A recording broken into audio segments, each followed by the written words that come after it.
Yo, what is up, Raidernation? It's your boy Samora, back at it again with yet another pregame preview. And today, we're going to be previewing our Las Vegas Raiders versus the Chicago Bears. Now, we know that the Raiders are coming off of a 2-game losing streak, finally coming back home here to Allegiant Stadium. Now, funny fact is, the last 6 games that the Raiders have played here at Allegiant Stadium, we are 3-3. And we know that this week isn't going to be easy as well, especially knowing how bad the offensive line has been. Now, on the other side of the coin, we got the Chicago Bears and Caleb Williams. They are coming off of a huge victory against the Dallas Cowboys, going into this game with a lot of momentum. And if the Raiders don't get the shit together, then we might not come out with a victory in this game, which I hope doesn't really happen. Biggest question every single week for us Raider fans is whether or not the Raiders will show up, what Raiders team will show up. Heck, will the offensive line get their shit together?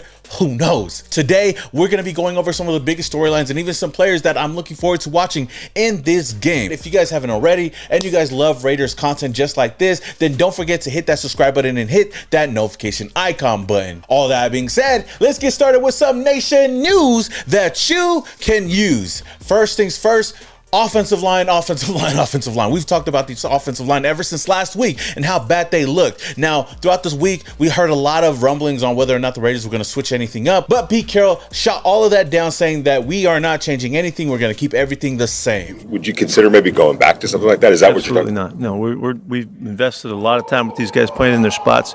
I know you're interested in JPJ. This is an official week to practice and to get ready. Last week was not that. So he's ready to compete for the playing time, and he and Alex will be going at it. So it's a good situation in that regard. Now, take it as you will. As much respect that I do have for Pete Carroll, he better hope that this offensive line looks much, much better, especially with JPJ most likely playing this week.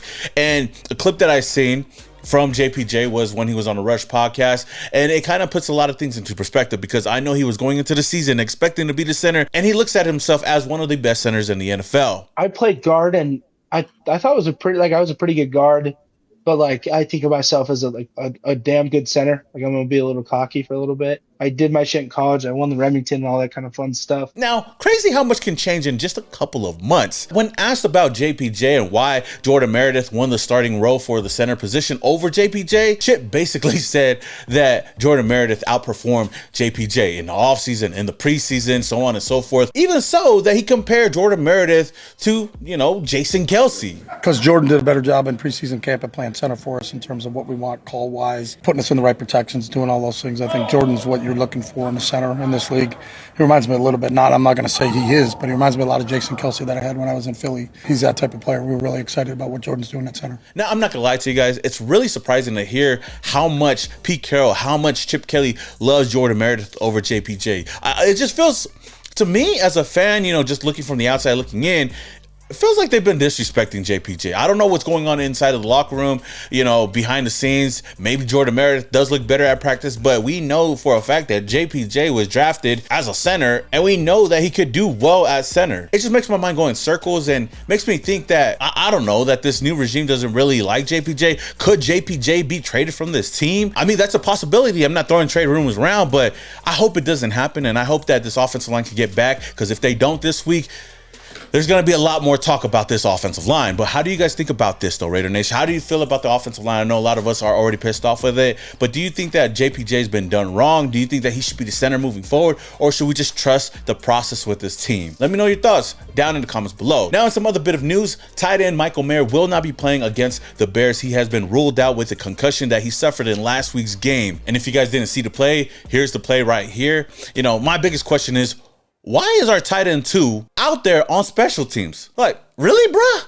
I know that you want to utilize all your players everywhere, but you're not going to put Brock Bowers out there. And damn, Michael Mayer is basically a tight end 1 for any other team out there in the NFL. So seeing what happened last week and seeing that we're going to be missing him in this game is going to be a huge blow for this Raiders, especially offensively. That said, let's look into some of the biggest storylines going into this game. The first one being that the offensive line needs to step up. Now, we know that the Raiders have been really struggling up front, both in pass protection and run blocking. They've given up a total of 12 sacks so far this season, 5 in just the last game alone, plus 24 pressures. Even though a lot of people can say that Geno Smith had the most time in the pocket last week, when you actually watch the game, this dude was struggling. He was fighting for his life out there. He was pressured on 57% of the snaps that he was playing last week. So that goes to show that Us was holding the ball, but he was running for his life. Like, come on, man. Make it make sense. If you watch the game, you know. But if you're just going to look at the numbers, then you don't really know what's going on out there. So like I said earlier, if the offensive line does not clean things up this week, the pressure on Geno Smith will cost the Raiders their 3rd straight loss. Now, the next storyline is stopping the run. Now, last week, the Raiders' run defense got torched. Over 200 rushing yards, including a huge first half, giving up a 60-yard touchdown run to Jeremy McNichols. If the Raiders can't tackle better and tighten up the gaps, Chicago will truly bully them on the ground. And I will say that even though last week was really tough for the Raiders, especially defensively, they've done a better job throughout the season in the first 2 games against the run. So I'm not really worried about them. It's just depending on what the offense can give them. I'll give them a pass for only 1 game. Moving forward, yeah, we ain't gonna deal with that anymore.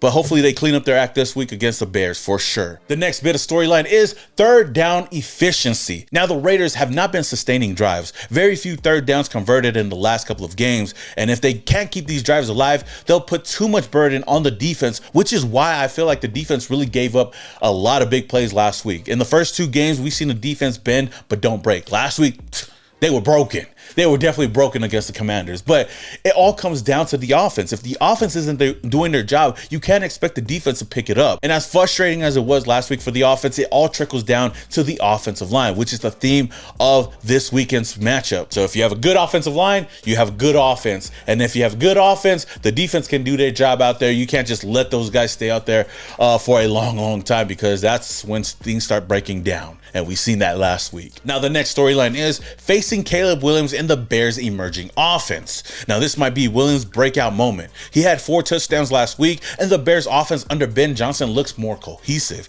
The Raiders have to be ready for both his arm and his mobility. Now, I feel like this is going to be a really tough game to call, because there's 50% going for the Bears and there's 50% going for the Raiders. We don't know which team is going to show up for the Bears or the Raiders. We could have a really good Raiders team and a really bad Bears team, or a really good Bears team and a really bad Raiders team. This all comes down to which team will have the momentum in this game. On top of that, it's going to be really interesting to see, Ben Johnson versus Pete Carroll. Ben Johnson was a coach that a lot of Raider fans really wanted over here. We didn't get him eventually, but we got Pete Carroll. Did the Raiders make a mistake?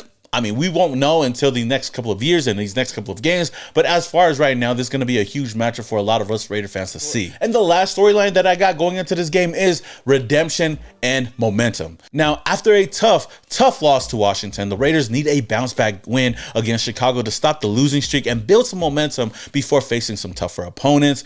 We know that momentum is everything in this league.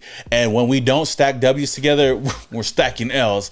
And I feel like I don't want this team to kind of get lost in its ways. We've seen how quick seasons can go when you're losing games. This is definitely one of the games that the Raiders must win if they want to keep any playoff hopes alive. But it all comes down to which team will show up. Now, I do believe that the Raiders-Bears game is going to come down to who controls the line of scrimmage and makes those game-changing plays in the 4th quarter. And speaking of game-changing, when it comes to betting on the silver and black, there's no better place to do it than MyBookie. With MyBookie, betting on the Raiders have never been easier. Spreads, props, live lines, all in one spot. And if you're new, you can use my promo code Samoan. Any bet that you place up to $500 is fully covered. So you can make some plays, and if it doesn't hit, it's all good, Oos, because you can get that back when you opt in with your bet back bonus token. Football is here, Raider Nation, so there's no better time to join than right now. Let's cash in with MyBookie and hopefully just win, baby. Now going into some of the players that I'm looking forward to watching in this game, and I'm expecting to have a bigger game.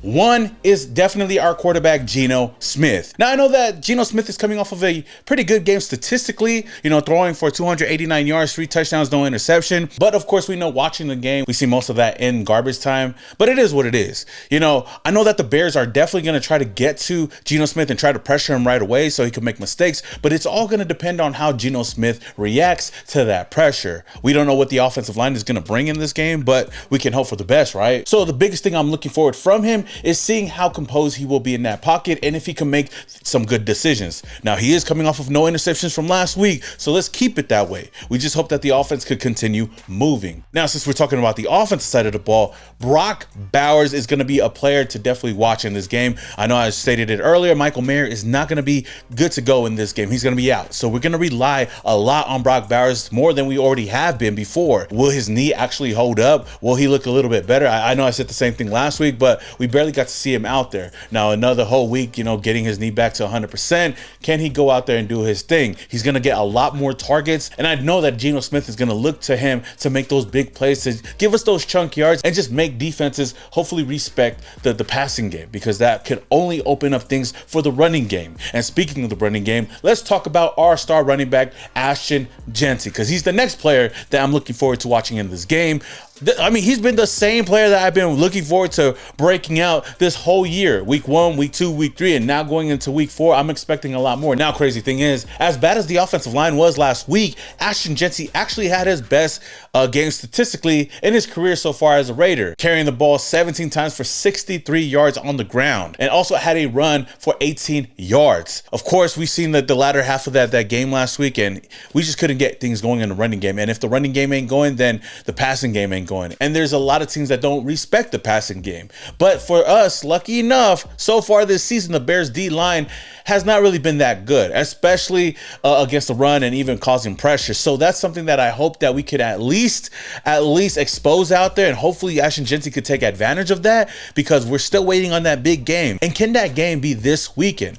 I mean, we'll wait and see, but definitely looking forward to Ashton Jeanty, as well as the defensive side of the ball, Mad Max Crosby. I mean, what else is there to say about Max Crosby? You know, he's the tone setter for this team defensively, and he's going to be a guy that's going to get a lot of attention from opposing offenses out there. But we do not want the Bears offense to get comfortable out there. We don't want them to catch any rhythm out there. Heck, we want to put as much pressure as we can on Caleb Williams. Seeing what he did last week, yeah, that ain't going to cut it this week, because if he continues to have that rhythm, if he continues to build on that momentum, it's going to be a long day for the Raiders. And knowing Max Crosby, he's the only player that we could really count on to try to get to the quarterback, to try to cause some pressure. And if anything, he opens up a lot of things for the rest of the defensive line, as well as this defense, to make some plays. So if we could get to Caleb Williams early, then maybe that'll help this team out in the long run.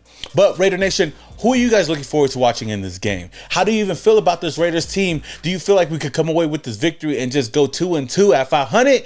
Or do you think that this is going to be a little too tough? Now, I know every single week I'm expecting the Raiders to win, but I don't know. I don't know about this one, man. I just don't know. I don't want to put too much on them. I don't want to have, my hopes high just to get shot down. But, I'll be there. I'll be there at the game. And I'm just going to hope that, we bring that energy and that we come away with that W. That's all we can ask for. But, of course, man, until the next video or until after the game tomorrow, this is your boy Simone Raider, and your boy is, yeah.